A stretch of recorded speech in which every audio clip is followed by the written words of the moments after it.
Good morning everyone. Today we are going to learn about direct and indirect variation. Direct variation को और हम क्या कहते हैं, इन्वर्स वेरिएशन. और डायरेक्ट वेरिएशन का मतलब क्या है?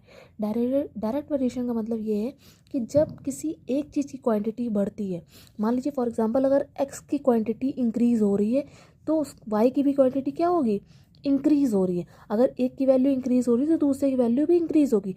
फॉर एग्जांपल मैंने अगर 2 टॉफ़ीज़ खरीदी, मैंने 2 टॉफ़ीज़ खरीदी, वो मुझे कितने रुपीज़ की मिली, 10 रुपीज़ की.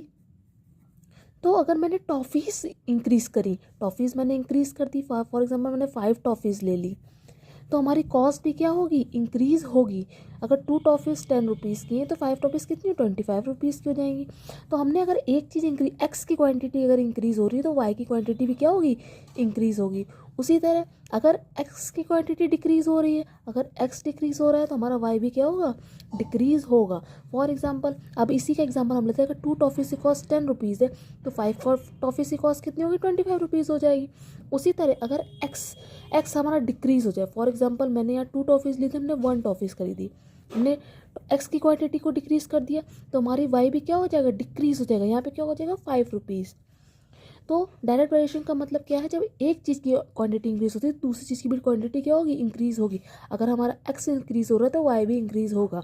उसी तरह अगर हमारा एक्स डिक्रीज़ हो रहा है तो हमारा वाई भी डिक्रीज़ होगा. तो हमारा जो डायरेक्ट वेरिएशन का फॉर्मूला क्या है, x1 upon y1 equal to x2 upon y2 is equal to x3 upon y3. इसी तरह सो ऑन, इसी तरह चलता रहेगा हमारा. तो हमेशा क्या है, जो x1 upon y1 is equal to x2 upon y2.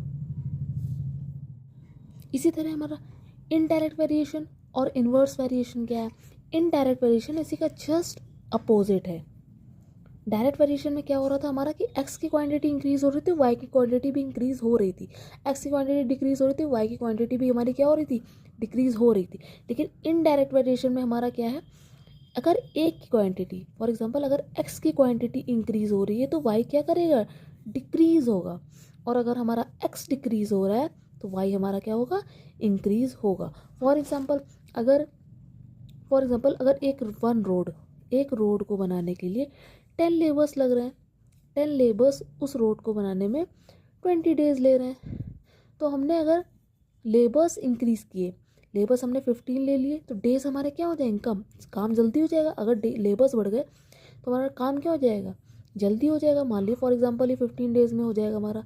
तो हमने अगर लेबर्स इंक्रीज़ किए, एक चीज़ इंक्रीज़ करी, दूसरी चीज़ क्या हो गई, डिक्रीज़ हो गई.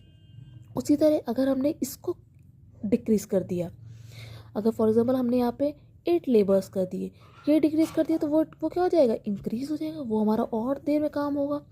तो क्या मतलब हुआ, तो डायरेक्ट वेरिएशन का मतलब क्या हुआ, अगर एक चीज़ इंक्रीज़ हो रही दूसरी चीज़ भी इंक्रीज़ होगी, और एक चीज़ अगर डिक्रीज़ हो रही दूसरी चीज़ भी डिक्रीज़ होगी.